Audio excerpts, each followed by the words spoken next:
నమస్కారము.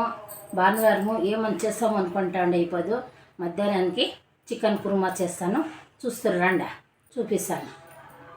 చికెన్ కుర్మా చేస్తూ ఉండాము. ఒట్టిమిరకాయలు, ఎర్రగడ్డలు వేయించుకోవాలి.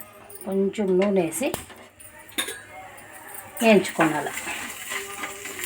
మసాలా రుబ్బుకొనేకి అప్పుడే చెప్పిండేది. మిరపకాయలు, ఎర్రగడ్డలు గోళించుకొని, ధనియాల పొడి, ఎల్లిగడ్డలు, ఒక ఇంత శొంఠి, కొత్తిమీర, పుదీనా, మిరియాలు ఇవంతా వేసి రుబ్బుకోనాల.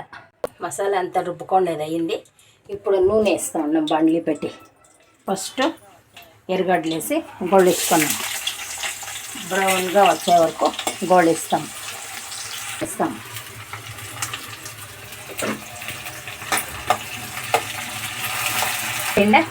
చికెన్ వేస్తాను.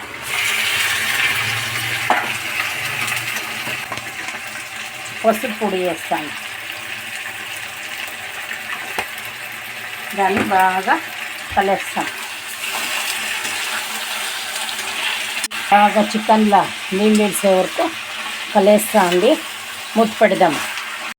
ఇప్పుడు ఒక 5 నిమిషాలు అయ్యింది. బాగా నీళ్ళు ఇడిసేసింది.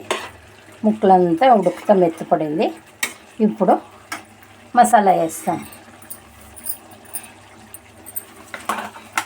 కలిస్తాం. రుచికి తగ్గంత ఉప్పు చూసుకొని చిన్నగా వేసుకొని చిన్నగా ఉడికిస్తాం తలమంటుకుండా. లాస్ట్లో కొత్తిమీర చల్లేసి స్టవ్ ఆఫ్ చేస్తాం. తిని చూసి టేస్ట్ చెప్తాను చూడండి. ఇప్పుడు చారుతార చేస్తాము. ఇట్లా కుర్మా చేసుకుంటే చపాతీకి, ముద్దకి సూపర్గా ఉంటుంది. ఇట్లా చేసుకొని తినండి.